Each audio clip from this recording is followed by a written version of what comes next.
Good afternoon, colleagues. I'm just checking with our tech team if we're streaming, if we're ready to go live. Marco, just give me an indication.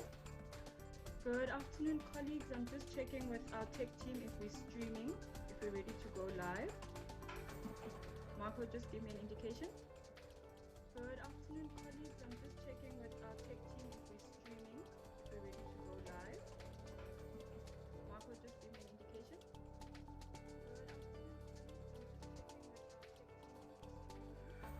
Okay.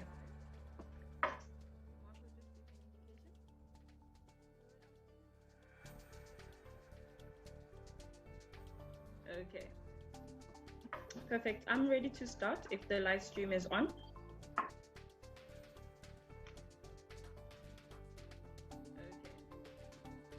Perfect. I'm ready to start if the live stream is on. Perfect. Good afternoon, colleagues, and welcome to our seminar this afternoon, a collaboration between CANRAD and Konrad Adenauer Stiftung. Good afternoon, our conversation today highlights questions and concerns around how we quantify and measure our democracy, how free are we, and what are the youth perspectives in terms of measuring our democracy today and the state of our democracy.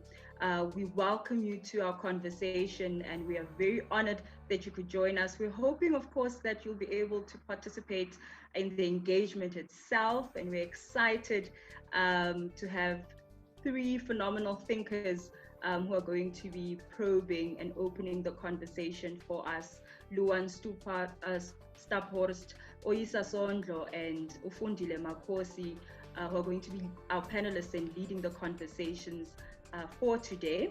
But before we start with our program, I want to bring to the platform my colleague from CANRAD, Usianda Andries, to give an official opening to the program. Sianda?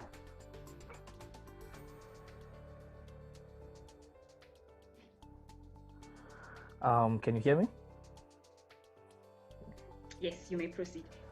All right, thank you. Okay, warm greetings to the colleagues from CAS and CANRAD, our facilitator, the panelists, the students, and the community at large. I am Sianda Andres, a master's student in anthropology at the University of Nelson Mandela. I am an engagement intern at the Center for the Advancement of Non-Racialism and Democracy, which is CANRAD. So today's program is about the exploration of democracy in South Africa, which is narrowed into an interesting question, that is, how free are we? This title is inspired by the issues that have crossed over the threshold of apartheid South Africa and the democratic South Africa from CAS and these issues include the issues from the Soweto uprising in 1976, which were the use of English and Afrikaans as a language of instructions. I'm sure a lot of us will remember if we have read the history about the Soweto uprising from 16 June. Now, in the democratic South Africa, we have seen a lot of youth activism, which are the evidence that there are pieces of the broken glass, that is the apartheid system, that needs to be swept off from the democratic South Africa. We have seen the fees must fall to stop the fee increment and more funding from our government. And we have seen the students from University of Cape Town who started a movement called Rhodes Must Fall to deconstruct institutional racism and to take down the statue of Cecil John Rhodes, who they believed that his views were against inclusive culture. Lastly, the story of Zuleika Patel, a young girl from Pretoria High School, who refused to cut her hair when was instructed by the schoolmaster. She, together with her schoolmates, led a protest that caught the attention of the whole South Africa. And yes, there are a lot of other incidents that have occurred and events of youth activism that have taken place in South Africa. And I believe there is no time like today to ask the question, how free are we? So youth perspectives around this question and such a platform will be an eye-opener to many of us. With having said that, I sincerely welcome everyone to this platform to enjoy and interact in this dialogue of youth and democracy series. Thank you very much.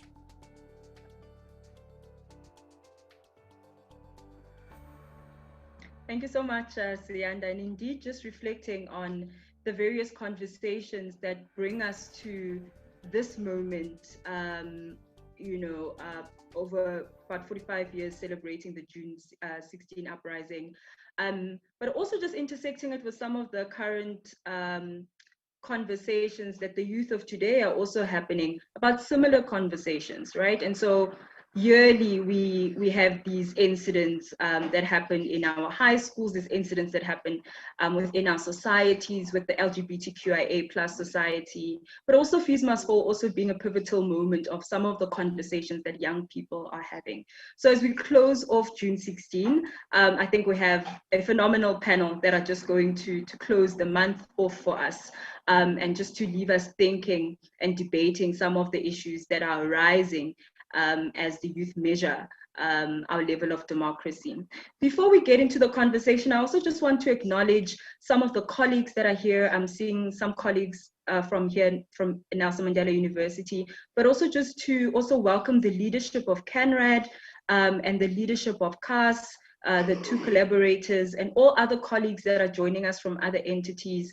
I also just want to remind colleagues that are joining us on our Facebook page and on our YouTube channel that you can engage with us, that you can comment, you can leave a question, and we'll bring that conversation into the Zoom webinar. Of course, colleagues inside the Zoom webinar can make use of the comment section, the chat section, leave a question and comment, and we can take your questions when we get to the engagement session of today's conversation.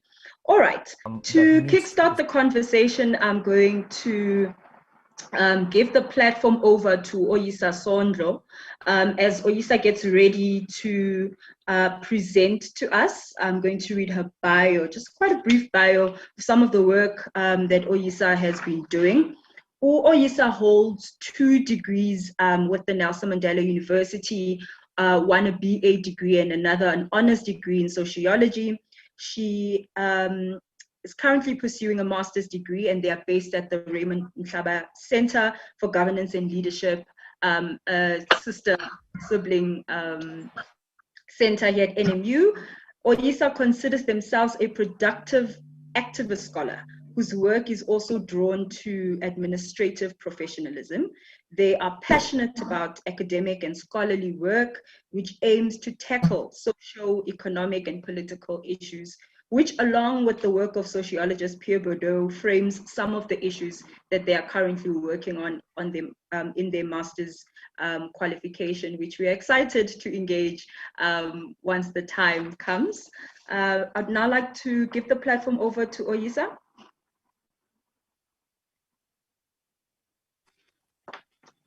Hi, everyone. Thank you so much, Skokazi. So today's youth dialogue is basically centered around issues of freedom, our road to democracy as a country, the status of, the Black youth today, and, the big question of how free are we today in this current democracy. So when discussing matters that have to do with democracy, I think it's very important to first understand what is meant by democracy and what does it entail. So I've interpreted democracy as a political system in which the people rule, as everyone knows. So democracy in South Africa is popularly known as government of the people, by the people, for the people. The definition sounds straightforward. So, you can also just ask yourself the following questions in order to understand what this system truly entails. We must know who are the people, who are we referring to, what kind of participation is expected for them, and lastly, what conditions are assumed to be conducive to participation. So as we all know, South Africa is currently celebrating its 27th year as a democratic country after being under a system of institutionalized racial segregation from 1948 up until the early 1990s. So after the abolishment of apartheid, our government adopts a democratic system with the aim of transforming South Africa. So this system would then take on decisions affecting South African communities, more specifically, the previously disadvantaged communities. However, in the 21st century, the majority of the country has found itself questioning the effectiveness of this system in our country. So here is, a brief picture of South Africa today. So we have the majority of the population who continues to lack basic services. There continues to be a lack of access to quality and affordable education. Other things such as healthcare, gender-based violence, and crime, it's also at its peak at the moment. So furthermore, according to, our statistics, which were reported, I think, on the 1st of June this year, the youth unemployment rate, measuring job seekers between the ages of 15 and 24 years old, has hit a completely new and high record of 74.7%. So such statistics, it makes one question whether the laws and institutions which have been placed since South Africa became a democracy have been effective enough to preserve this democracy and the rule of law, which clearly states that every citizen is subject to and accountable under this constitution, including those lawmakers and the rest of those in government positions.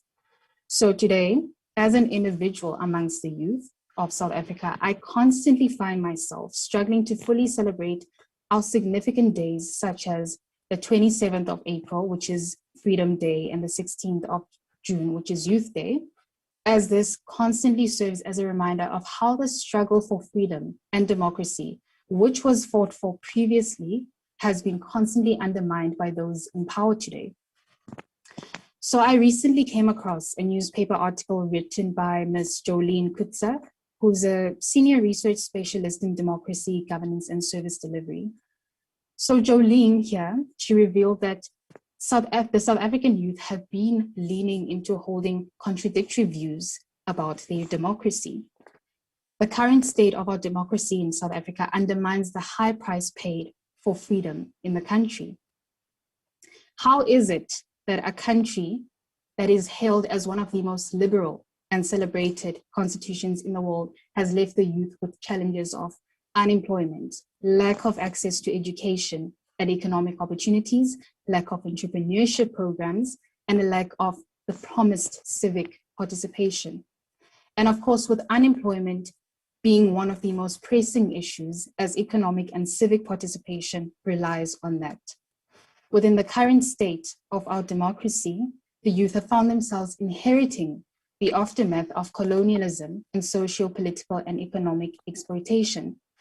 For example, the unemployment has worsened to the point where we have our graduates having no choice but to settle for poor paying jobs, which are usually not even aligned with their qualifications, the struggle to acquire political positions, and we have matriculants struggling to move from high school to higher education institutions due to the inaccessibility through ridiculous fee and point increment every year. So such issues make it really difficult to answer the question of whether we are really free today. I mean, we can celebrate freedom and democracy, but only up to a certain extent. I mean, we can celebrate the abolishment of apartheid, our former political leaders' triumph in fighting for the political and social rights of the civil society, the right to vote, a foundation for what was supposed to be a moderately healthy economic growth, and freedom of speech and association. However, South Africa's democratic system today is in a crisis, and the quality of life for mainly the middle income, low income, and working class communities continues to worsen. Corruption, on the other hand, has also taken its peak amongst those in power, hence the gap between the rich and the poor continues to broaden. The 21st century has also seen, some of the biggest youth-led protests since the 1970s. I came across another newspaper article written by Anne Heffernan on exactly Youth Day, but 4 years ago. She expressed her concern over the youth of South Africa. The youth today can easily be compared to that of 1976. But the only difference now is that in 1976, the youth were fighting a tyrannous and an abhorrent regime of apartheid. Today, our youth find themselves fighting a post-apartheid government which claims to be concerned about the welfare of its people. And as much as South Africa claims to be free and democratic, the position that the Black youth especially find themselves in today states otherwise. The attainment of political freedom and formal institutionalization of representative democracy has not produced real power. Real freedom as power.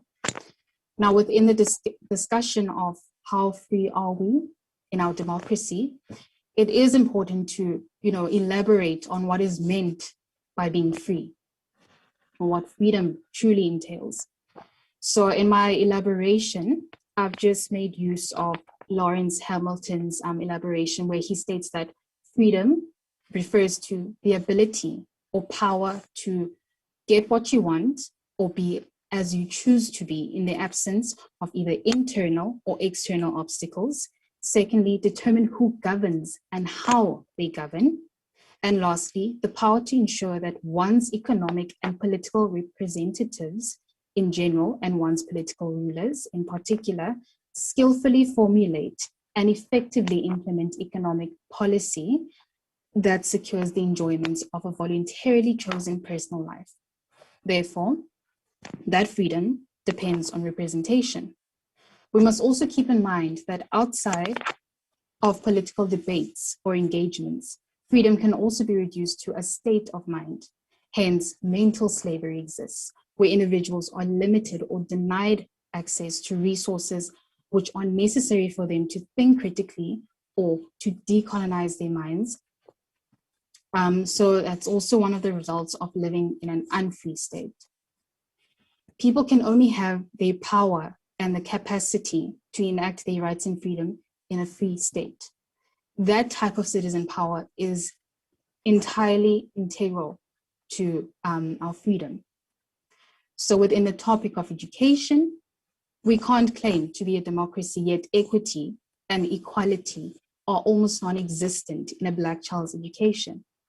Equity in this sense refers to the level of education necessary to assure that all citizens can participate fully in the political and economic life of the country. Today, the issue is no longer poor representation of Africans in political and social spaces, but rather our parliament being dominated by old individuals acting as gatekeepers for the youth to change their circumstances of our country. While in other countries, such as Rwanda, I know that we're speaking about South Africa, but I feel like making this example proves my point even more. So in African countries such as Rwanda, there is actually a 50-50 gender equal cabinet of ministers. The youngest minister is 31 years old. The average of ministers is 47 years old. 17 of the ministers are below 50 years of age, and only one minister is over the age of 60. So, yeah, as a young individual, I do find our democracy very contradictory, as it promises all citizens the entitlement to actively participate in nation building, yet the complete opposite is currently happening, despite having a country with young graduates and job seekers who possess all the necessary skills required for critical and independent thinking. So shortly after Freedom Day this year, Mr. Moeletsi Mbeki was a guest on SABC News, and he mentioned how we need to constantly keep in mind that the South African economy was created by the British, specifically to accommodate the minority, which are, the white people in South Africa, at the expense of Black laborers. The economy was then made flexible only for a few, which is, the point I'm trying to make. It was made flexible only to accommodate a few people. So looking at how things are today, it is still evident that such systems have not been fully overthrown. Hence the overwhelming number of unemployment and poverty amongst our Black people in South Africa. While those in power and those who previously benefited from the previous system continue to gain more wealth. So every year we hear our politicians going on about plans to broaden the economy, about building infrastructure, about involving the youth, but it never seems to be put into motion. And if real investments were to be made into creating opportunities and enhance things such as education, those currently benefiting from the current democratic system, they wouldn't have the lavish lifestyles that they have today. If real investments were made in our education system, that would serve as a threat to those benefiting from the corruption today in terms of education, employment, building infrastructure, housing, healthcare, crime, especially gender-based violence. So, none of the attempts to curb or develop the country and its citizens have been effective or sustainable. We must also remember that the standard of service delivery and enablement of the youth to actively participate in the economy, it's also interrelated. The current situation in our country has made me question whether our leaders do in fact want to find ways to empower the poor, or rather keep them in the position they're in. We must remember that an empowered society is able to create self-reliance. This would of course mean that the society would be more capable in calling out an incompetent government and forcing, and making change happen. So it does sadden me that our most brilliant young graduates today have been leaving the country to find employment elsewhere. For example, look at the number of young South Africans teaching abroad with or without a degree in education. I mean, this is a loss for South African communities in gaining educated individuals as active participants in the betterment and development of their communities. So in conclusion, I would say it's quite evident that freedom to the young people of South Africa is slowly becoming a myth. There isn't any freedom when you live in poverty and you have to constantly fight for inclusion. There is no freedom without economic emancipation either. So while many countries invest in creating opportunities for their citizens, ours is struggling. Instead of trying to find sustainable solutions, they go for the easy way of blindfolding its citizens into poverty. So I would say a lot still needs to be done to go from where we are now to where we would like to see our country. And I truly believe that this can't be fully achieved without making room for the young people of our country. But I would also like to just hear what everyone has to say and what the rest of the panel has. I would like to hear their thoughts as well on everything. But yeah, thank you. Thank you, Oyisa. And thank you also just for starting the conversation there, reflecting on some of the similarities, if you like, that are still prevalent in our post-apartheid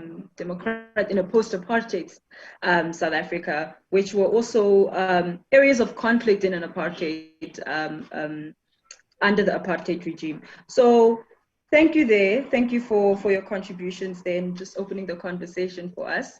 I'm going to make the platform available for our second speaker, Luan Staphorst. As Luan gets ready, I'm going to read a brief bio. Luan is a Mandela Rhodes Scholar and Abe Bailey Fellow. Luan is affiliated with the Chair in Critical Studies in Higher Education and Transformation, that is here at Nelson Mandela University.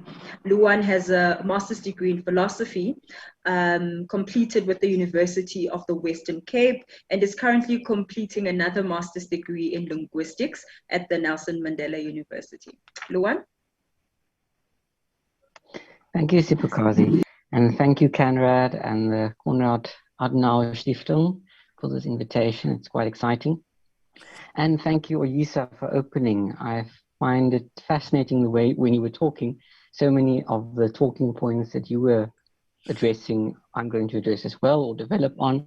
So I like the synergy, and I hope that it will continue in this sense. So going on from Oyisa, I think firstly for me, the big thing I just want to clarify my own thinking I always make for myself is the distinction between functional freedom and substantive freedom. And this comes from the human capabilities framework, which I think is quite a nice system to think through some of our own challenges in the country and in the globe, as it were. But just to say, functional freedoms, in essence, refers to there's nothing that our constitution. The circumstances that you will find there.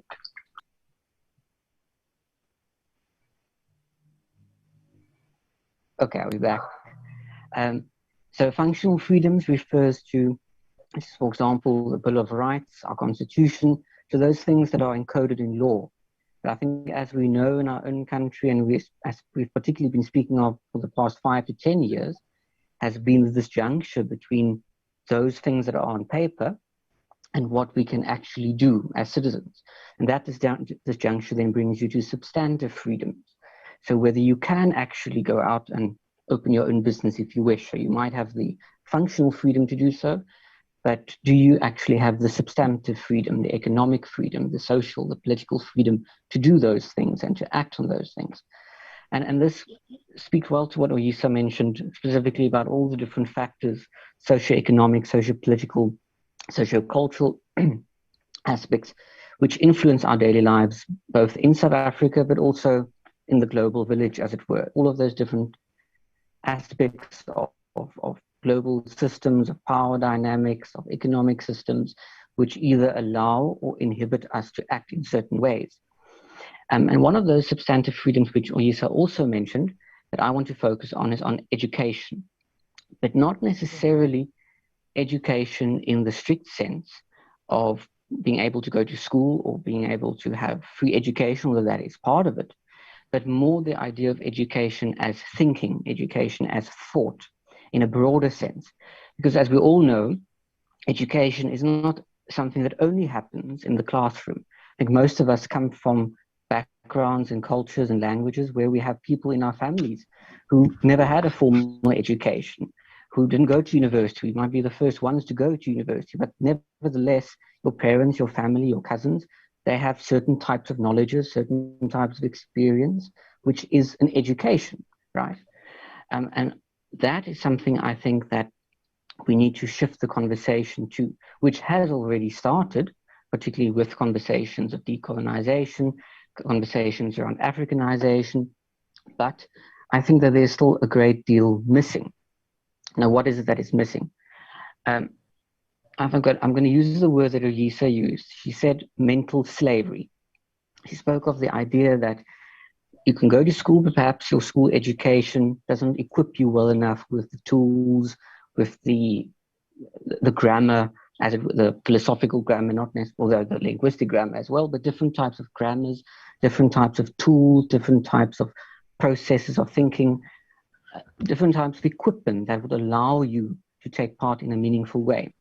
And not only allow you to have those tools, but to develop them and to grow them and to keep on changing and growing within those skills. And I think that mental slavery, while it's there, it's not wholly there. It's not completely there.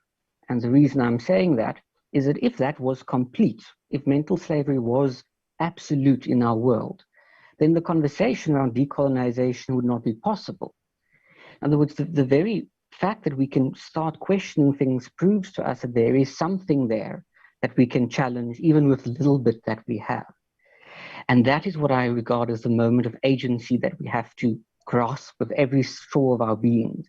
So even in the face of a broken education system, of inordinate fees, of the system that seems to just want to press us down and to become part of this neoliberal global order, even in the face of that, we need to find the moments of agency. And that is something that we can only do for ourselves. And part of that is the education within our own thought systems. And here I want to turn particularly to Frans Fanon. Now, Frans Fanon, obviously well-known decolonial thinker, he wrote a chapter in his well-known Wretched of the Earth, where he spoke of the pitfalls of national consciousness. And he wrote that chapter before Algeria, which was the country he was based in, before Algeria received or became an independent nation. He wrote and he said, post-independence, Algeria should be aware, and the Algerian citizenry and the youth and those who are fighting for freedom should not, after freedom is won, simply replicate the system that they inherited. And one of those systems was nationalism, or national consciousness, as he termed it, coined it. But that he meant that after freedom, we shouldn't just become another nation state that has this very particular economic order, distribution of wealth, class distribution, etc., because those things are the same things which led to the problem in the first place. They are part of the system that's exploitative, that's extractive, that's oppressive. And so he wrote this chapter particularly to say, yes, we need to fight the system. But whilst we fight the system, be careful not to become the system by whatever you replace it. And I would like to say that that's what we need today, as youth in particular, is to be against the pitfalls of ideological consciousness, to not fall into, say, decolonization as the answer, Africanization is the answer, because it won't be. It never will be. There's no one system, I think, that will ever be the solution to all of our problems. It's rather to say we'll fight the systems that be, we'll fight these things with the tools of decolonization, of Africanization, of post-colonialism, of anti-imperial pedagogies, but at the same moment to tell ourselves, beware of those ideologies, beware of the pitfalls, the unassumed identities and the unassumed power dynamics within those own systems that we see prevalent. So it's not to say that fees must fall will be the answer. Fees must fall is part of the answer, but it can never be the answer. And I think here, Lisa also spoke well about this, particularly the parallels between apartheid South Africa and post-apartheid South Africa.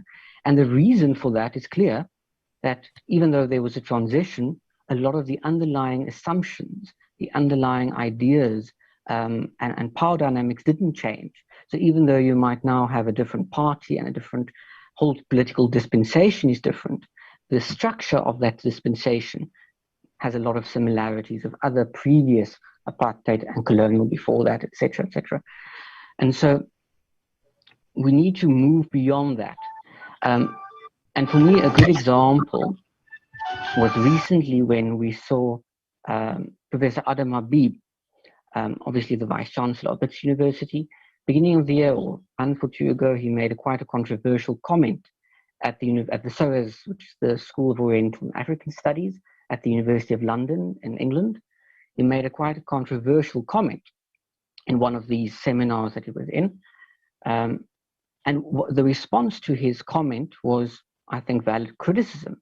But as part of the criticism, the comment was made, oh, you are not of this particular group, or you are not part of this, or you're not part of that.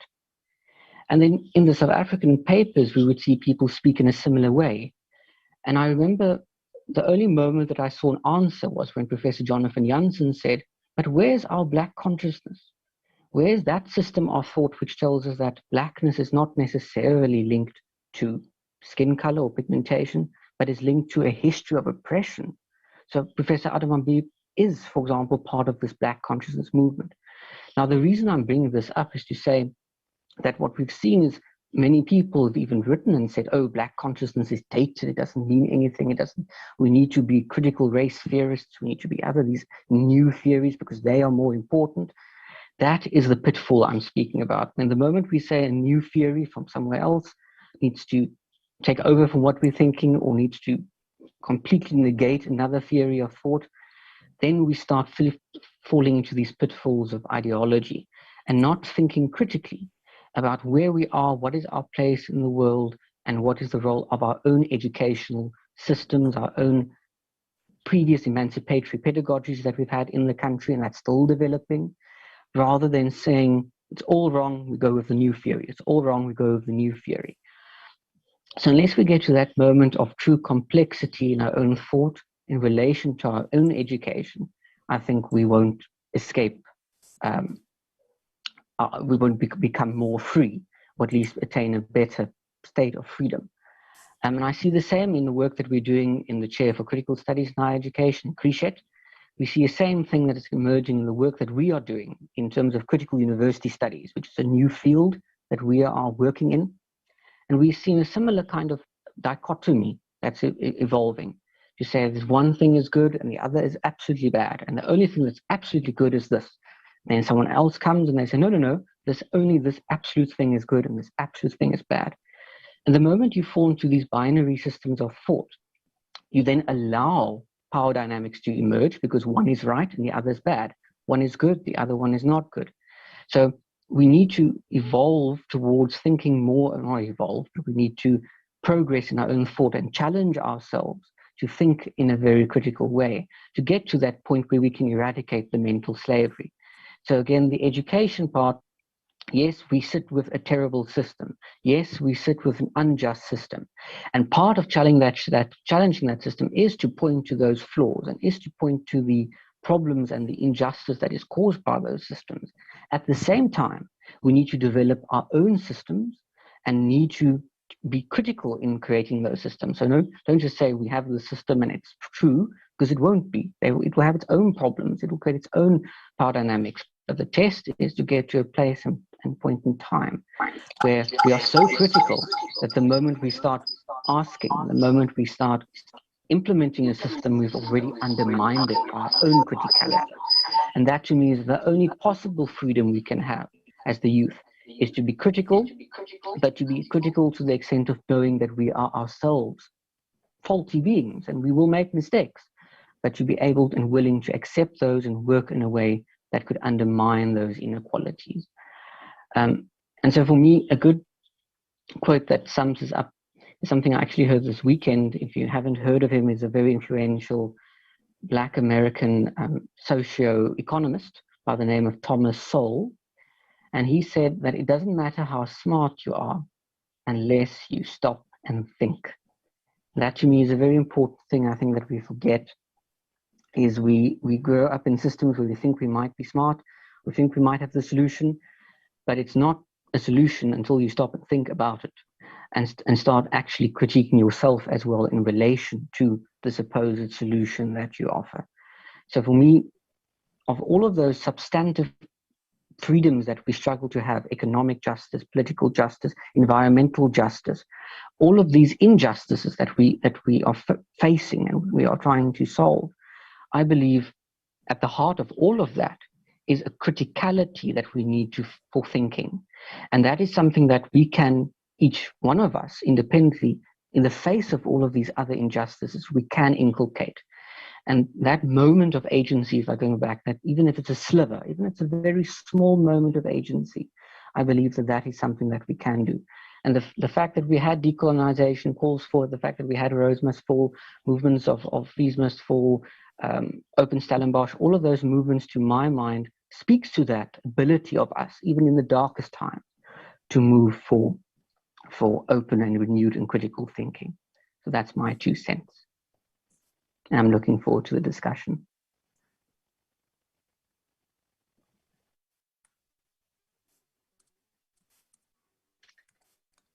Thank you so much, Luan, for the contribution, and also just bringing in quite an important factor, of course, when it comes to those studies that have to do with critical race theory and other ways of just thinking about how we can complexly that often offer these limitations of how we can think of things and how we can come to solutions to things. So thank you so much for that contribution. I'm going to the chat section for questions, for comments. Leave a question, as well if you are joining us from our Facebook stream. I'm going to hand over the platform to Ufundile, and I'm just going to read a bio, Fundile's bio. Ufundile Makosi is a young, dynamic community development practitioner from the Woma township in Gqeberha. They have been involved in community development programs for over 9 years. Ufundile started their journey by initiating the first book club in their former high school, Woma High, and went to start a Friday nights performance platform called Kando's Art Center with a team of young and dedicated youth like Fundile in Woma Township. Fundile currently coordinates, the life skills program at the Masifunde Learner Development, an NGO that is based in Woma, where they oversee the running of the program called Learn for Life that has over 120 pupils from grade 3 to grade 9. They're also a board trustee for another local organization called Isitata Trust, which is a parent organization of the newly built Isitata Theatre in Woma 9th Avenue.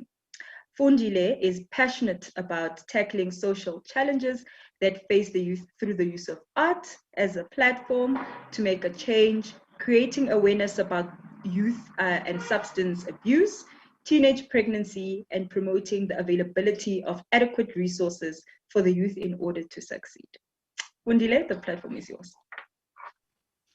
Okay, thank you, Spagazi. Appreciate that. Distinguished guests, ladies and gentlemen, let me thank also CANRAD for the invite and its partner organization, and to everyone who's joined us. Thank you for joining this dialogue, this discussion. I'm looking forward to the engagement, and also thank you to the previous panelists who have shared their thoughts and ideas on the topic at hand. Well, from first, when I saw got the headache, the theme for this discussion, which is how free are we? It made me wonder, are we really free? We're 27 years in democracy in South Africa, and as a youth practitioner who's been in this field for over 9 years, I come across a variety of challenges and different youth with different challenges, backgrounds, etc. And for me, that is what I'm going to touch on in my today's input on the issues that I feel are the status of the youth that we're speaking about, because there's a variety of them. And I'll just touch base on about 7 that I feel speak really of the core or the majority of the Black youth that are in the township that I work with in particular. And basically it's only 7 that I'll go through. And one would be, I'll be speaking on quality education. Second one will be skills development. Third one will be unemployment. Fourth one will be land access. Fifth one would be economic opportunities. And the last one would be gender equality. I chose these ones because these are the ones that I can reference to, because I've experienced with dealing with them and having interacted with the youth that I work with on a daily basis, be it on my other organizations that I work on, and how they impact the livelihood and the growth of the youth into growing into individuals that can be able to sustain themselves, most importantly, and also grow as individuals. First one, quality education. Speaking on quality educations, it speaks of how challenging it is for the youth, starting from the schools that they're in.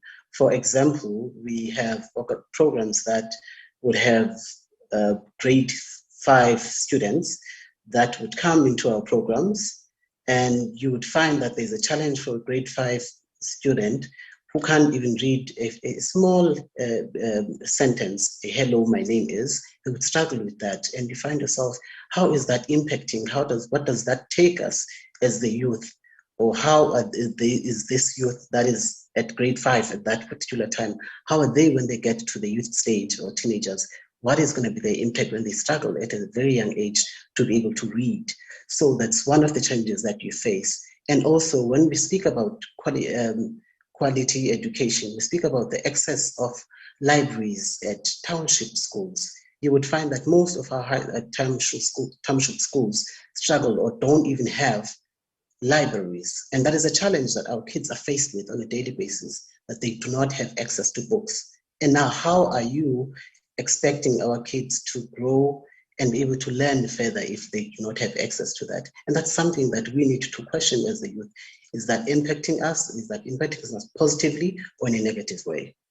And the other one would be the holistic development that I feel that is lacking for our youth or for our township schools. Holistically, we need development for our youth to grow. One, holistic development would impact then, that would have to have your extramural activities in our schools. So do we still have your sports? Do we still have soccer? Do we have your cricket, etc., etc.? Do we have extramural activities? Do we have your arts, your choirs? Are they still there? Are your dramas still there? Those are skills that kids need to have so that they can be able to not only be guided by the education curriculum, but also have extra support that supports them also. And also holistically, what is also needed is the social services. By law, each school is supposed to have its own social worker, but is that realistically happening in our schools? I don't think so. We don't see that in our township schools. So those are the qualities, those are the issues that are faced in our education sector.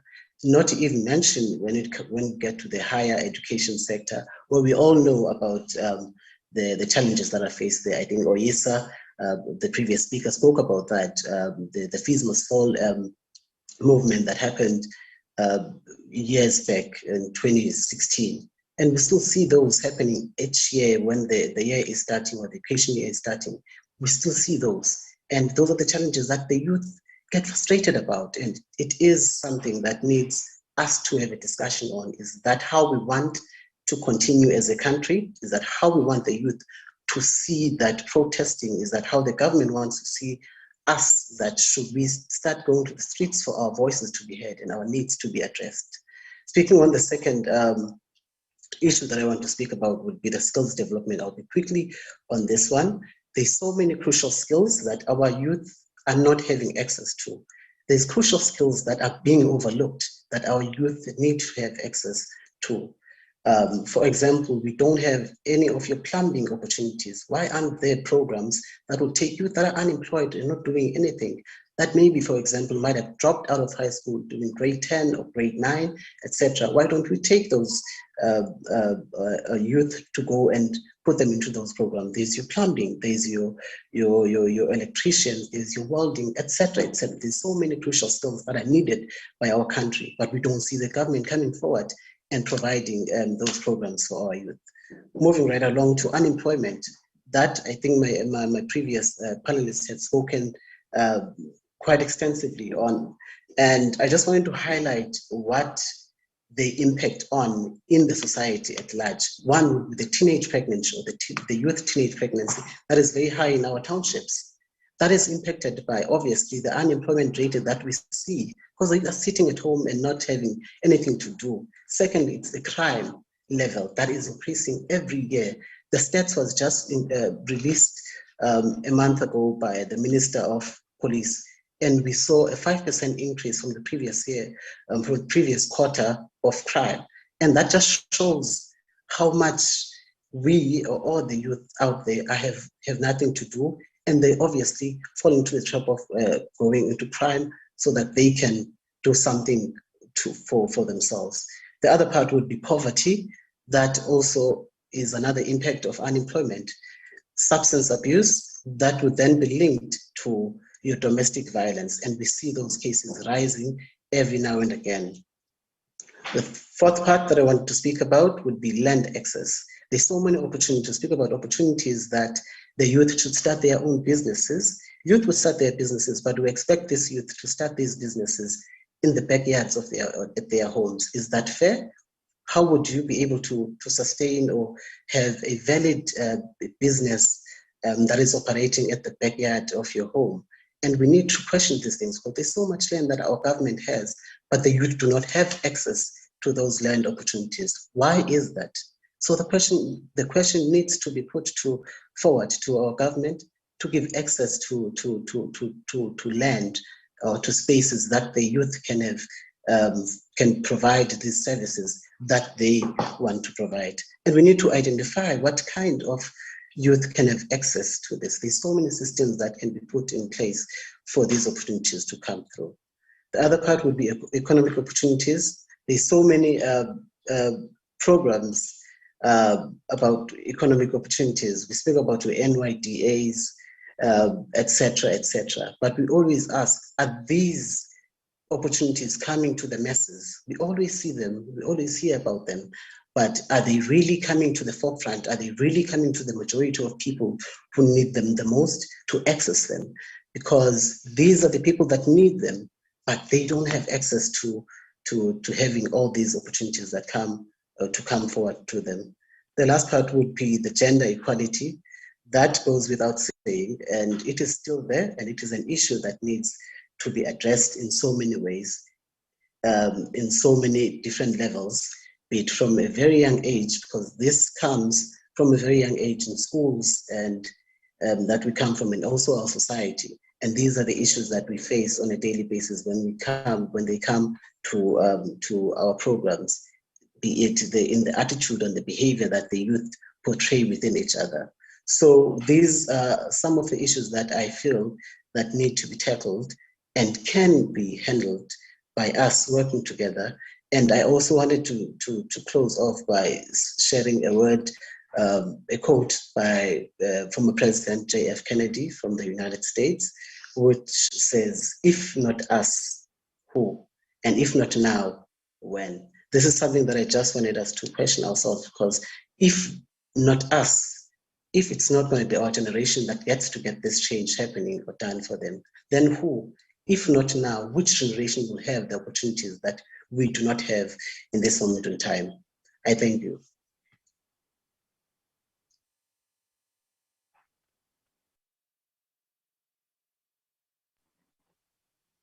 Thank you so much, Fundile. And Fundile's contribution, just looking at the various issues that intersect with each other as we think about what it means to be free. How do the youth engage this supposed freedom? And then how do we then think of ourselves as young people with these various factors that intersect with each other as we live our daily lives? How do we then think of us as being truly in a democratic state with the principles and the values and the vision that was placed before us when we became a democratic South Africa? Thank you so much to Fundile, to Luan, and to Oyisa for those contributions. I'm hoping that we can, all of us, I'm inviting, in fact, all of us to be part of the conversation at this point. I am seeing an engagement in the chat section that I'll just bring into the conversation now. And then just let me know, colleagues who are on the watch out on our live streams, if there's any conversation coming from that side. Just before we take the question that just came in, I mean, some of the themes that are flowing through all three presentations, education being quite central to all, coming from all the speakers, the issue of the political, but whether, is the political personal? A question that's coming up for me as I'm thinking through how the colleagues are talking about the nature of our political climate and the opportunities that we are presented with. Also unemployment coming out quite strongly. And there at the end, Fundile touching on issues of crime, touching on issues of how the curriculum can be adjusted so that the outcome can be these skills that we can plow into our communities for us to be self-sustainable, right? So those themes just coming out from all three presentations. I'm seeing a question from Unomazwi Zonge from Fort Hare. The question is to all the speakers, so I'll put it to the speakers. The question says, or rather Nomazwi says, thank you to the first two speakers, really robust inputs and perspectives, well done. I'm looking forward to hear Fundile. So this was before Fundile delivered their presentation. Luan spoke extensively on youth activism and youth agency. How do we demonstrate our agency as young people, whereas we do not have power and voice in our communities? But wait, do we have or not have the power or voice to start with?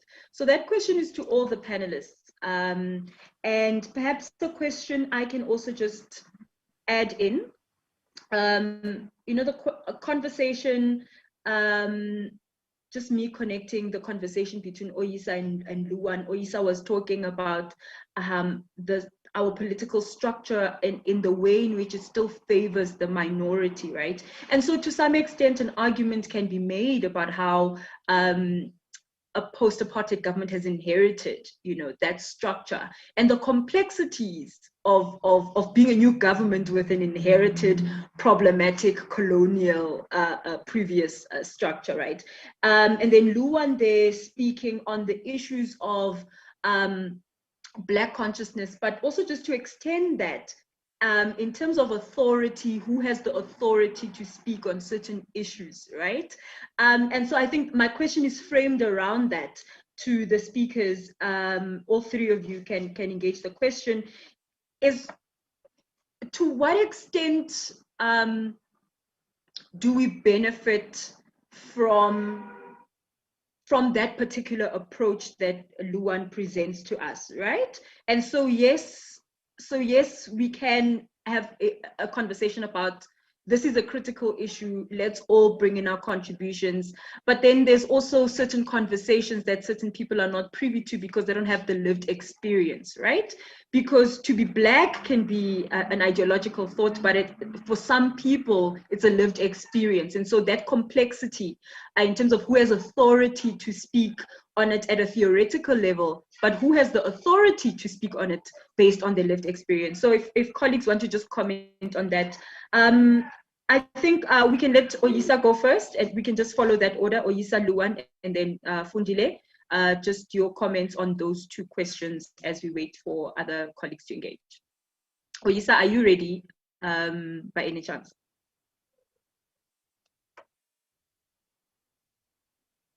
Just unmute your mic. Yes, I'm ready. Sorry about that. Thank you.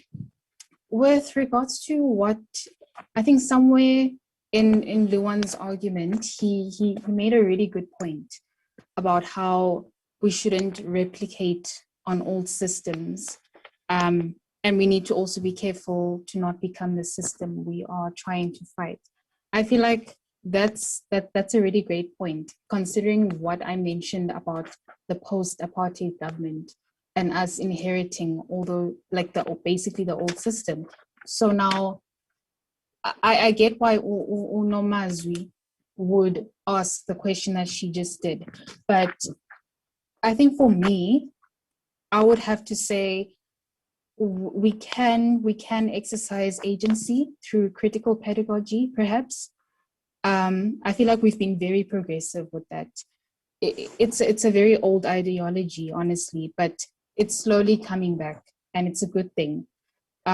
We need to also keep in mind that exercising agency involves or requires freedom and also logical capacities as well. So I would say that's how we can begin to basically exercise agency as the young people.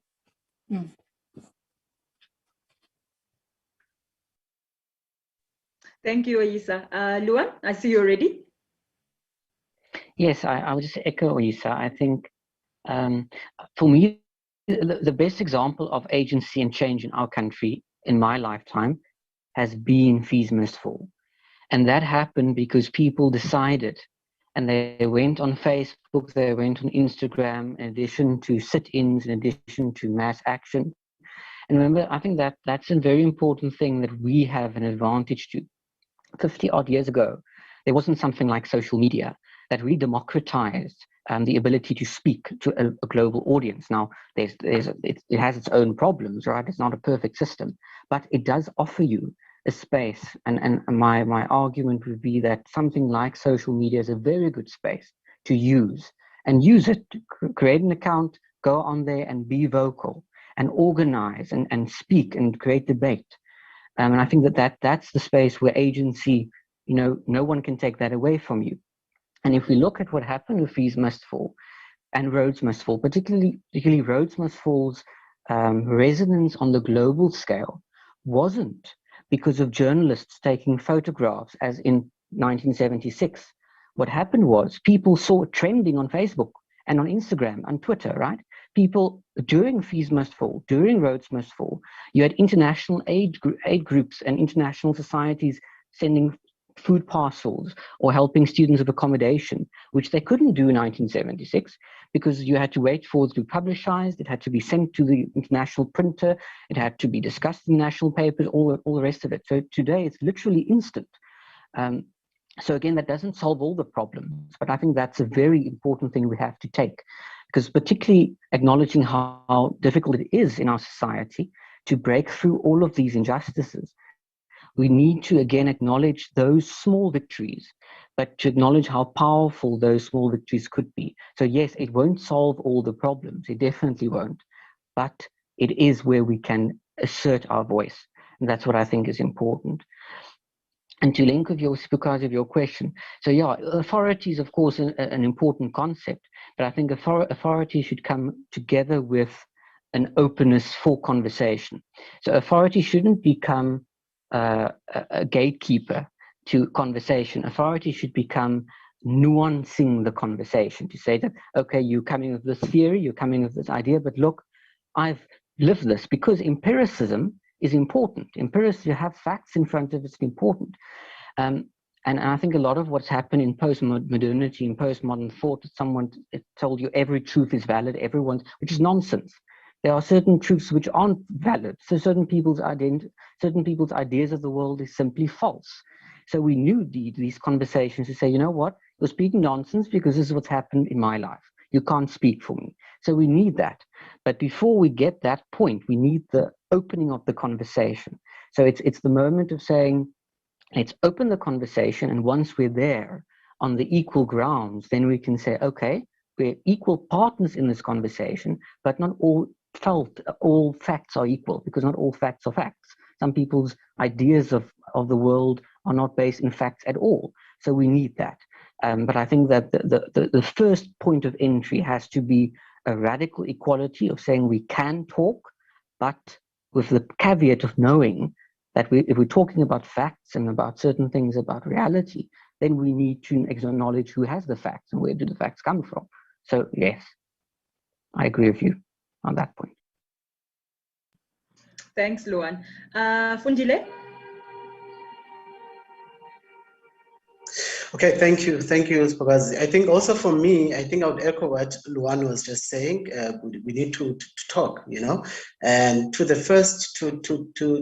answer the first question, to demonstrate our urgency, I think we need, as youth, to take up space. We need to take up space. We need to acknowledge that if whatever positions that we're in or wherever we are, we need to acknowledge whatever is happening.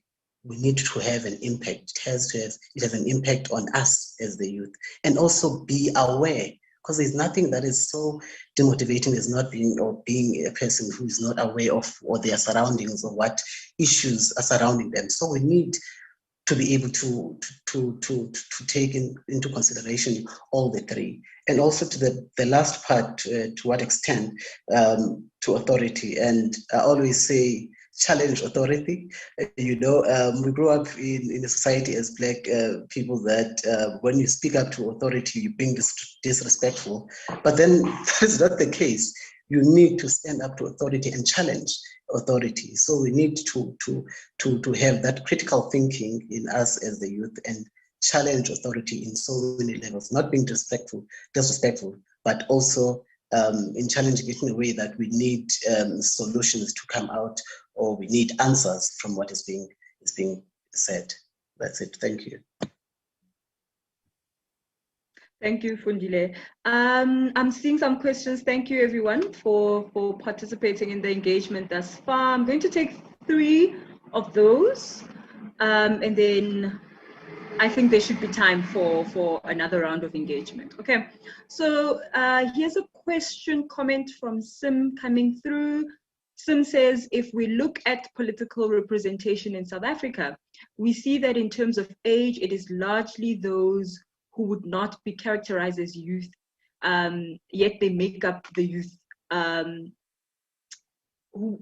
would not be characterized as youth, yet the youth make up much of the voting constituency. While we are empowered within the new political dispensation with the power to vote, there can be more action taken in helping youth to take up space. My question is essentially, do we feel youth issues are prioritized in the new South Africa? Then the second question, also to all speakers. Hi, young warriors. My name is Ntombi from Rhodes University. Welcome. Thank you for the great dialogue. I enjoyed all the speakers' inputs, and Fundile's input resonates with me largely, as I too work with rural schools in the Eastern Cape. So we need more of the young people who are willing to explore democracies and liberties in our marginalized communities, rather than the mainstream understanding of democracy. So Nomazwi's question is really critical in the context of rural development, if young people are really willing to work in rural areas of South Africa. So that was a comment from Undombi. Thank you so much. There's quite a lengthy one from Gershwin. Says the last speaker is spot on. The key to freedom in some sense is the development of competencies of individuals. From school to tertiary level, they're at a low resolution argument can be that the individual and their competence in society seems to be the most important. Of course, having the state as an agent to scaffold us. One level of analysis that we often miss in the social sciences is the impact of social challenges on our psychological well-being. It seems that when we have a low position in our society in terms of competency, we seem to be delinquent, committing crimes, etc. From this level, it seems that how we think of ourselves, where we are, we struggle to sustain valuable and meaningful lives. To the speakers, I'm wondering, is it possible to have an education system that aims at improving the competence of writing, speaking, or articulation in general, or perhaps a move towards a common ethic of competent individuals because the market rejects our restoration narrative?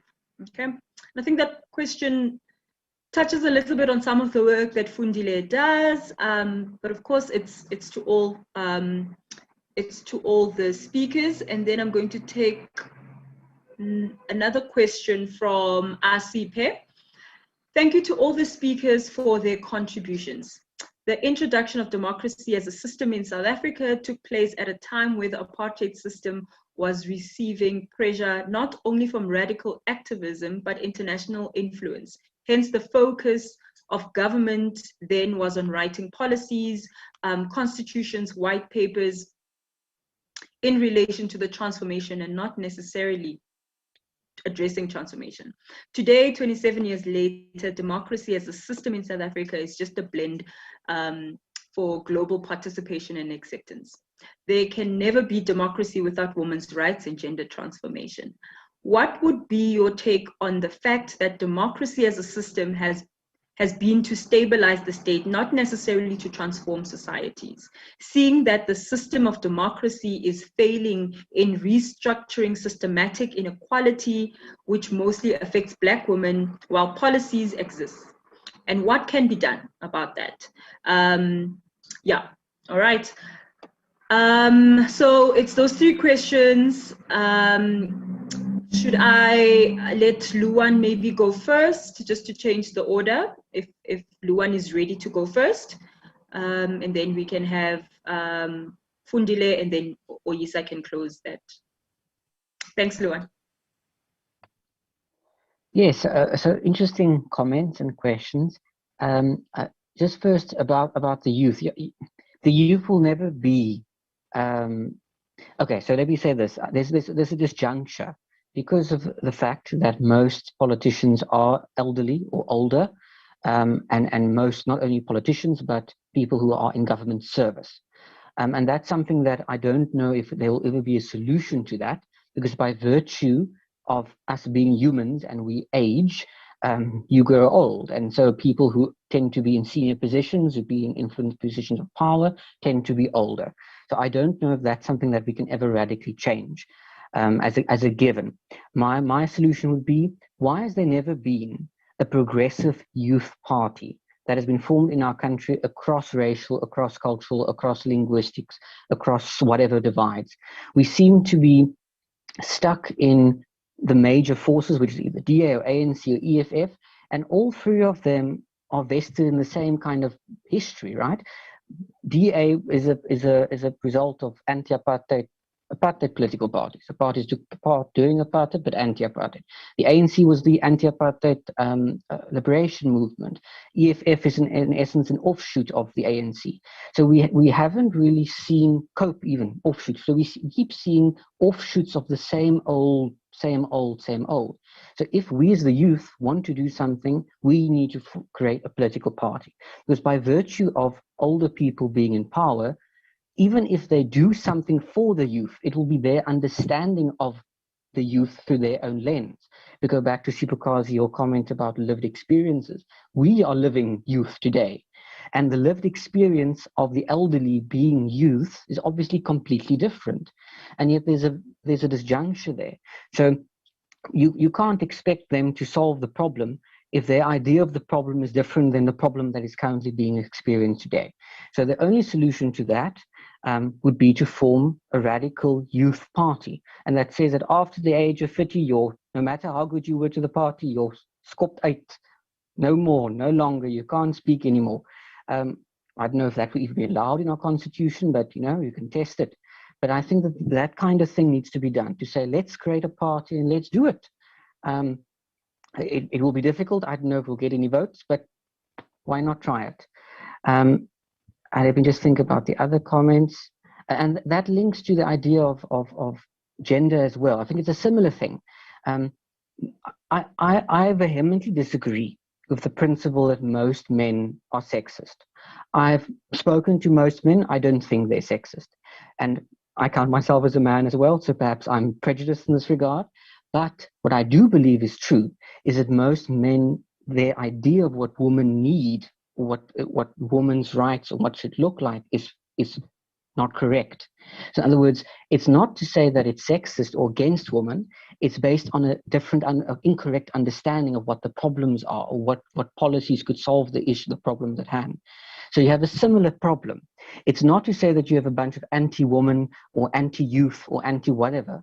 It's people who I think most often have good intentions, but they don't understand the problem necessarily, or they don't understand what part of the solution would look like because they couldn't imagine it, or they can be part of the conversation, but they shouldn't be the solution. So therefore, there's another disjuncture. And on the thing of democracy, I think here democracy should be defended. Yes, democracy has become, in many respects,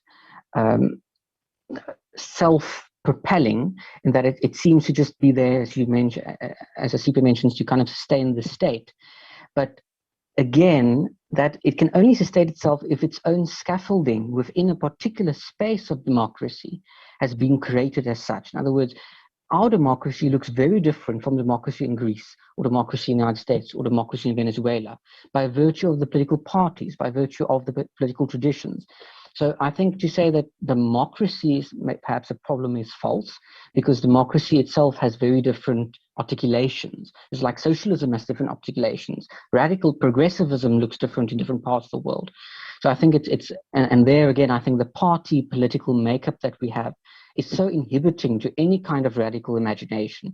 We are so stuck essentially with oppositions to things which either do not exist anymore or are based in fantasies of flights of fancy, of race or gender or whatever. But we're stuck in imaginations. And that's why I think particularly a radical youth party would be quite beneficial to our national politics. That's my 2 cents.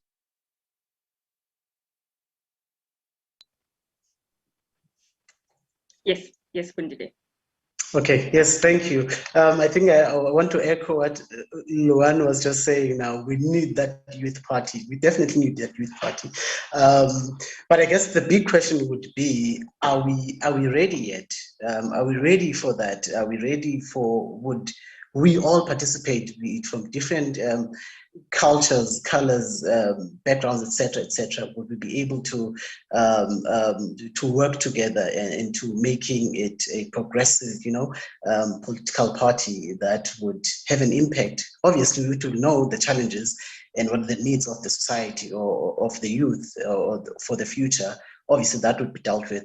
But are we in that state that we can say we could be able to work together, considering the challenges that each community, when I say community, I mean each race and background, etc., is faced with.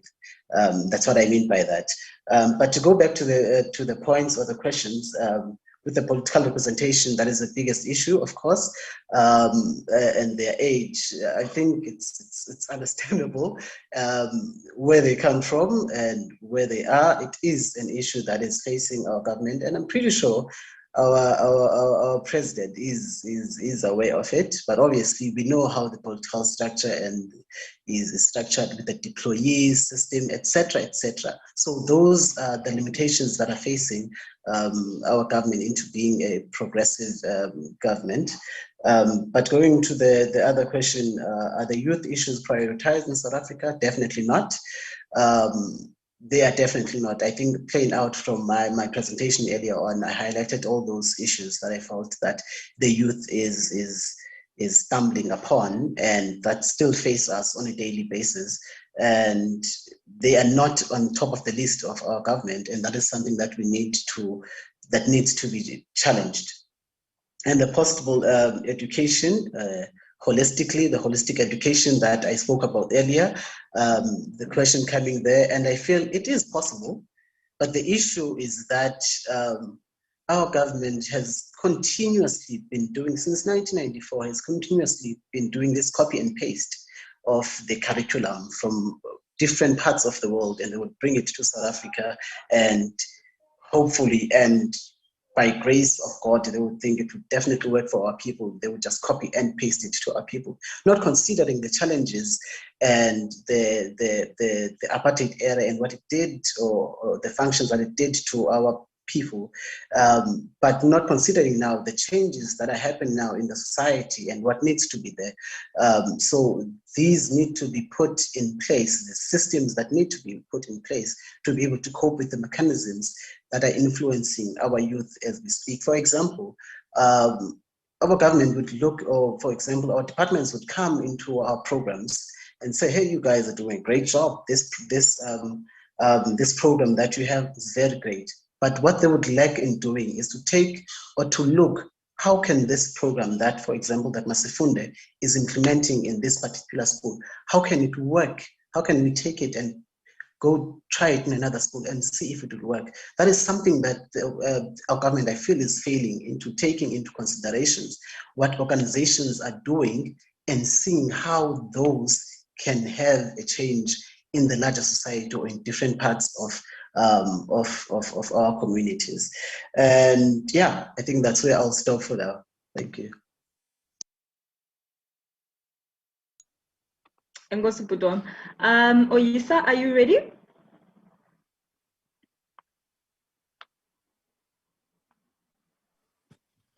Yes, I'm ready. I think a question that I had my eyes on was Asipe's question, because I noticed that within the issues that I listed in my discussion, I didn't dig deep into the whole gender issue. So I fully agree with Asipe when she says that the democracy that we have today, it's on paper. We haven't fully seen it take effect. So things such as women's rights and gender transformation, those are things that are usually placed at the bottom. I mean, we don't usually even hear our own president addressing such things, even when rape statistics are going up every single year, gender-based violence, everything, all those things that affect a Black woman. You won't ever really hear our president even addressing such things to the nation at all. So, you know, the issues that we are facing today regarding women's rights and gender inequality also prove how behind and stagnant the system that we're in is like today, basically. So this also takes me back to Luan's argument of the replication of a system which includes basically the same exclusionary ways that it did previously. So, yeah, our democracy does tend to focus on mainly short-term solutions. That's one thing that I'll say. We focus too much on short-term solutions to change and everything else. And I think I did mention something like that in my discussion earlier. So with regards to the way forward, I would say a lot of restructuring of the current policies, of the current systems needs to be done. Considering that Black women tend to be excluded in all sorts of spheres, even up until this day, you know, we are in need of those dialogues. We are in need of those engagements, not just from us scholars, not just from academics, but from those in power today, because they are the voice of the people at the end of the day. So if issues are being ignored by them, a lot of people won't be aware of such things. So we need to take it from the top, moving to the bottom. Yeah. I hope that answers the question. Thanks, Oisa. I'm just going to read about two comments that have come here, that have come into the chat section. One from Asipe says, one other honest conversation that I hope we would have is the pressure we put on the young Black people and Black women occupying spaces, while not also discussing the systematic oppression and the unbearable power dynamics that still exist in those spaces. So I'm assuming, as if not to make your comment what it's not, I'm assuming Asip is speaking about positions of power or strategic positions and how power navigates in those spaces. They continue the comment to say, we speak about inclusion while what we see are warm Black bodies put in strategic spaces for diversity while having no power at all. So yeah, it's just a comment there that I think our speakers can just keep in mind if they'd like to engage on that. And then another comment from Usianda Kate or Kate. I'm just not sure on the pronunciation of that. I believe that one of the things we need to be critical towards is the narrative of born frees, in a sense that it's misleading. If we make a reflection on the 1976 young people, we begin to see that it is a generation that was conscious of the fact that they were oppressed. Today, as young people, we are still grappling around the question of how free are we? I hold a view that as long as the slogans such as economic freedom in our lifetime find relevance in our political space of today, it is clear that our freedom is not complete. And then Buitumelo Matlala saying a stimulating discussion, thank you. And then another comment coming from Mr. Alan Zern. Congratulations to all three speakers today for challenging our assumptions and bringing great activist energy into this space. As a 65-year-old, I know that with young leadership such as these today and comments from the chat rooms, we remain optimistic about the future of our country. All right, thank you so much for those comments. And this was words of affirmation as well for our speakers today. I'm seeing one question in the chat section, and I'll probably just add another one, and our panelists can just respond to that and just also offer some closing comments as we near to the end of our session today. So a question from Usimpiwe says, Luan spoke briefly about critical university studies, which I found interesting. In this vein, another question to all the speakers, is what role the university can play in empowering youth, both within and beyond the curriculum? And what role can the humanities play, as it is one of the faculties one of the faculties not immediately concerned with market interests, but issues facing human societies, etc. So in other words, what emancipatory potentials can be fostered? Okay, and then I'm seeing a question from Gershwin that I'll take. So the second question is, from my poor understanding of social issues, I just fear a radical party.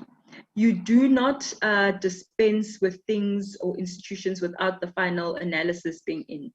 It isn't obvious how we can create a better system than what we have. We have problems of competence in parts, that is a challenge. Radical change is not always the option. That being said, generally, civilizations developed through the academy or universities, which are important. But currently, the discourse is something like no platforming from whichever victim's corner we come from. So things like race and gender. The way forward is a dialectic discourse that values debate and thus moving closer to the truth. Maybe one of the challenges we have, or could be that we do not know how to think our way out of the challenges. Okay. All right, so that's a comment question that I think our panelists can tackle. You know, the question Simpiwe brings on is how a space like humanities, the humanities discipline, can partake in how we restructure our curriculum, which are, I mean, conversations that I know we are all, most of us who are part of the humanities faculty at NMU would have been, you know, privy to, in terms of how we can restructure that. But I think that also links to some of the conversation Fundile brings in terms of working beyond the formal classroom, working beyond the curriculum. And I think just to add on that, perhaps my question would be, as the colleagues think about how we think about a different curriculum, right? Then the second question could also just be thinking about how our curriculums at a basic education level can be restructured for us to have that skills output, you know, that Fundile was speaking about quite earlier. And then the question from Gershwin, and then if colleagues want to also offer us closing comments, we'd really appreciate that. So I'm going to start with Oyisa, if she's ready. Then we can have Luan, and then we can have Fundile close. Oyisa, is that order comfortable with you?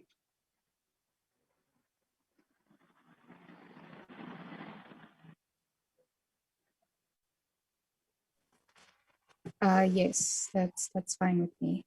I'm not sure if this is going to be okay, but with regards to how institutions or higher institutions can empower the youth, I would say that currently most institutions, okay, or maybe because I'm from Nelson Mandela University, I feel like the varsity has been doing a lot through, you know, organizations or research programs such as CANRAD, such as Raymond Hlaba Center for Governance and Leadership. It has been doing a lot in promoting pedagogy amongst young individuals. And I feel like having such dialogues or platforms for young individuals to have these difficult conversations, that's one step further to promoting that empowerment that the youth is in need of. Because if you go back home to your community, you'll realize the gap between your critical thinking and, you know, an ordinary person from back home, that it's not the same. So I would say that institutions are actually doing something to empower the youth in some way. I would say in a critical manner for, yeah, that's what I would say. Mm.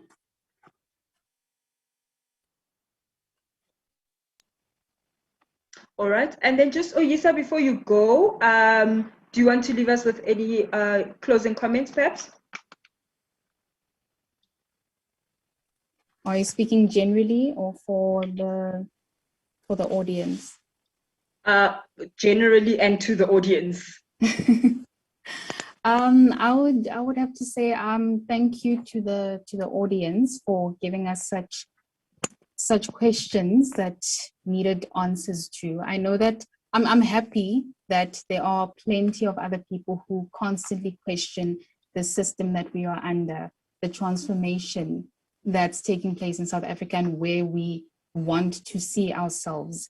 Because without these conversations, without these questions, we wouldn't be able to think outside of what we have today. So thank you to the audience for challenging us as well. And to the rest of the speakers, I would say well done to everyone. This was a good discussion, and it's a good thing that it happened, you know, after a few days after Youth Day. So it's great to have such conversations with the youth as well. So thank you.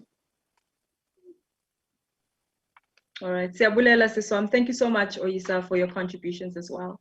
Luan? Thanks. Yes. So many interesting comments. I think Gaswan's comments about competence is very much linked to the universities and Piwe's comments there. And yes, I agree with Oyisha that the university has been doing a lot. There are many universities which has historically been doing a lot, for good or bad. I mean, you can say a lot about universities doing apartheid, but one thing they did was they worked for apartheid, and it was a negative working, but it was nevertheless work. So universities have always been engaged with societies in various ways, but I think so it's not necessarily to say that it's a new thing, but it's finding ways of doing it in a different way, a way that's perhaps just more reflective and a bit more critical. And with that should be, yes, I think particularly the humanities has been experiencing renewal in the past 5 years, as it always does. It always goes through cycles of renewal. But I think that we should be careful of the humanities becoming its own dogma as being the solution. The hard sciences and even the kind of between sciences, such as economic sciences, they have a lot to offer us, right? And if you go back 300 years ago, Sir Isaac Newton didn't say he was a scientist, he said he was a natural philosopher. And in my respect, that's a lot of the problems that we have today as well, is how we demarcate thought. And so you'll say, oh, you go and study a BA, you study a BCom, and then you create BCom graduates and you create BA graduates. We should think about studying courses and things in a more integrated, more holistic way, or at least in a way that challenges those binaries. Because then again, it becomes its own. You get a bunch of economists who think you don't need to worry about people's lived experiences, and you get a whole bunch of humanities people who don't care about economics, right? And that's not helpful to anyone. So interdisciplinarity, multidisciplinarity, cross-disciplinarity, adisciplinarity, antidisciplinarity, whatever, those things have a lot of value. And that's linked to competence. If you're a competent being, a competent, good person today knows how to do their taxes and knows how to challenge inequalities. So it's not one or the other. It's being able to be a full citizen in society, and being able to be politically literate, being economically literate, to being socially just literate. So there's different types of literacies, and we should encourage that in all of us. And so just as a final thought, I think 2 years ago, we had a conference at Crescent on critical university studies and the role of the university. And I think a very good comment was from Professor Crane Sudeen. He's the CEO of the HSRC, and he's also a quite frequent speaker here at NMU. And Prof. Sudeen, he used the image of a table. And he said the idea for us should be that when we leave university, we have as broad a table set for us as possible. In other words, when you go and have your dinner in the middle of at night, it shouldn't just be a bit of Foucault and a bit of Biko and a bit of this. It should be everything. You should have known a bit about social history, about African history, about what is our place in the global sphere. You must know a bit about philosophy and a bit about natural science. So I think that's a very good idea to say how best can we sit, and when we know we're going to have dinner, when we know we're going to eat our meal together as a family, that dinner is as nutritious and as rich as possible, so that we don't just get stuck into these little ideas. And that's easier said than done, but I think the more we have these kinds of conversations, as he also said, this proves that there is an energy, as Alan also mentioned, there is an energy, and this is where we need to do more of this thing, these kinds of conversations. So it's encouraging, and it brings one hope. Thank you. All right, thank you. Bye, Danki Luan. Let's bring in Fundile. Fundile, of course, I mean, in your previous contribution, you did make reference to the need for some form of reform, of course, in terms of how we think of what access does at a basic level, and what then the implications are for once a child is at youth level. And so to some extent, the dignity that we put into the education system at a basic level, and what kind of youth the child is going to turn up to. Yeah, please just respond to some of the questions and your closing comments. Sure, noted. Thank you for that. I think firstly, I just want to give maybe a bit of a background on why I emphasized on that part. You know, the basic education department, or the lower grades, it's very important for a child, because that is where they are formed. You know, that is where their personality is formed as they grow into youth, as they grow into an older person, you know, into this world that we live in. So it's very important that we mold them at a very young age. So that's why I kept emphasizing, or I kept referencing into the younger grades, because that is where it's the very important stages of their lives, and that is where you need to make sure that you guide them from. So, you know, so that's why we emphasize, and we try by all means as an organization with the Massive Food, that we try to make sure that we work around with them at a very young age. So just to speak on that, I kept referencing on the programs, for example, that we have. I'll just speak a bit on that. For example, we have programs here that we have a life skills programs that is called Learn for Life. That is just basically an afternoon program where kids come over and we deal with, for example, for your grade 5s, the lights topics would be for a month. It would be about healthy lifestyle.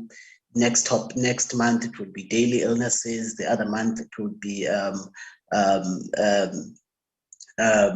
nature and conversation, etc. So basically that's just on its own, on a holistic, just basically on life skills. And you also have another program, for example, that would be your art, if they're interested in art. So art, different forms, be it your visual art, your choir, your drama, etc. And you also have your computer classes, computer literacy, which is very important in this day and age, because we obviously now are in the fourth industrial revolution. So that is very important. That plays a big role. And also the last part would be the social assistance, which is very important. We might take it lightly, but social assistance plays a very big role, because we come from different backgrounds and different families, and these kids have different issues that they're faced with at home. So that plays a crucial role into their being and how they behave and grow, etc., and how they interact with other kids as they grow, etc. So those are just a bit of a holistic overview that is needed to mold a child into a critical thinker and into being a person that can be able to stand on their own, etc., and be able to speak and be vocal about issues, on social issues that they are faced with, you know. So those are the steps that we take into molding this. We call them change makers that we want to mold, that can be able to make the change in their communities once they're at a certain age. So we start from, for example, when they get grade 8, get to grade 8 high school, that's when they start to come up now and be change makers and have responsibility and take responsibility and have programs that they share or come up with to take charge of them into their communities. So those are some of the basics. But just to answer the question on, is it possible again to have such curriculums in our schools? Definitely possible. It doesn't, it's not rocket science, you know, it's really a simple humane model that can be implemented by our government. And to answer another question, what role can the university play in empowering the youth? I think really, just to echo what Luan and Oyisa were saying, the university definitely is playing a big part, and really appreciate it as youth activists in the communities and as organizations that work with the youth in our townships. It is really playing a big part.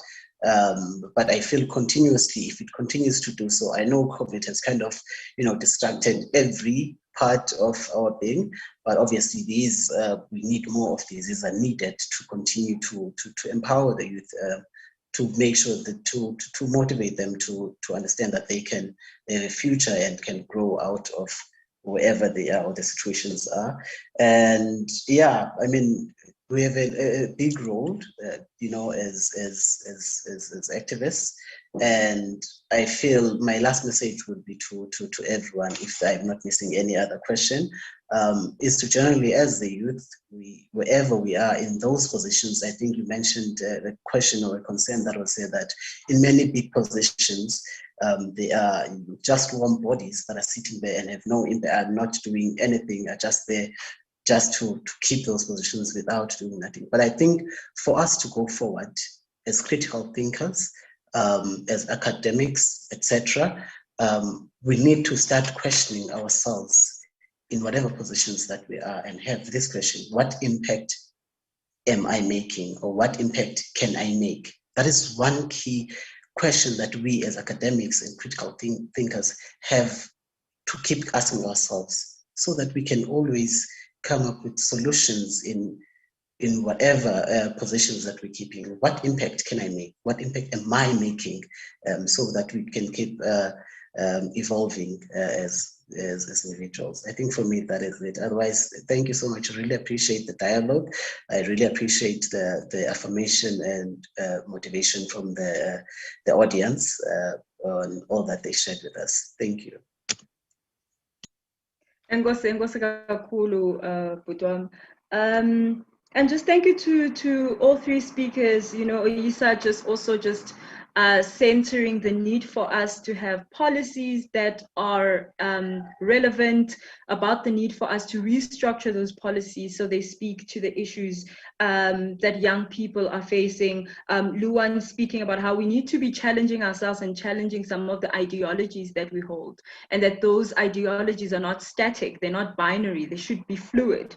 And, you know, lastly, Fundile touching on the importance of foundational education as it pertains to building a dignified human being. So thank you so much to all our three speakers for those amazing contributions. And thank you to everyone for joining the CANRAD and CAS dialogue as we converse and as we try and weave out some of the ways in which democracy plays out for young people and what young people think about what it means to be free.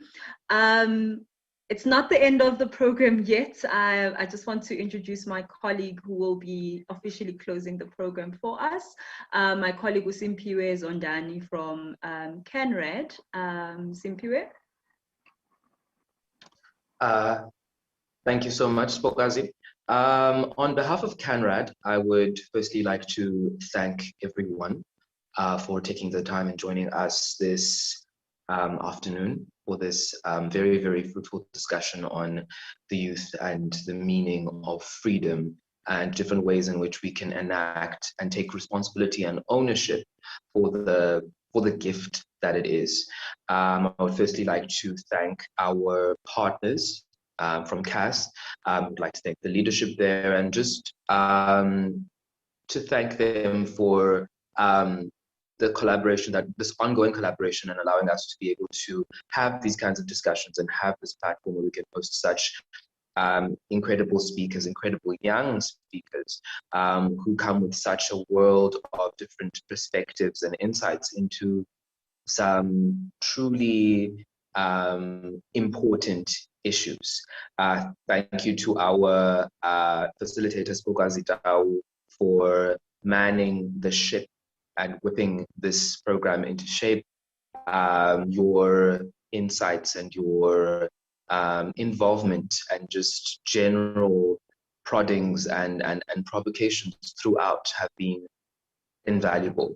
Thank you to our speakers, Fundile Makosi, Luan Staphorst, and Oyisa, for very, very thoughtful engagements and very interesting and diverse perspectives that they each bring.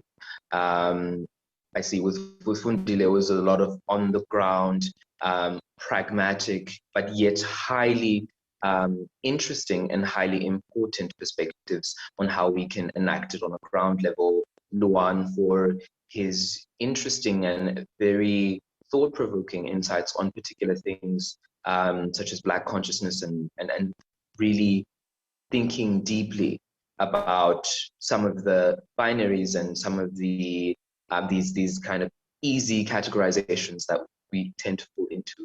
And also to Oyisa for really centering some of the conversation, particularly on some of the responses to some of the questions on gender and policy in South Africa and how those really need to be reformed.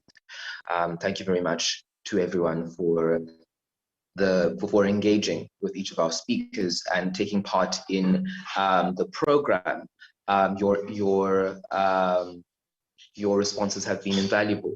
And it is quite an interesting time to be involved in such a dialogue, considering the bittersweet tone that this particular Youth Day has taken on. In the midst of a pandemic, it seemed that the general fervor and energy that normally surrounds Youth Day and the general optimistic energy was gone. There was quite, even in the media cycle and news cycle, there was a lot of focus on youth unemployment and centering of all of the issues and lack of transformation with regards to issues. But with this particular dialogue, it was quite inspiring just to see the level of engagement and to see the level of optimism and willingness to engage and take part in these interesting and very critical conversations, these very vital conversations for the future of our country. So from our side, from CANRAD,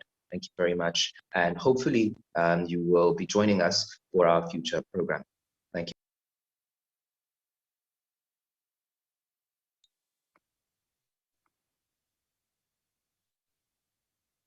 Thank you, everyone, and enjoy the rest of your evening.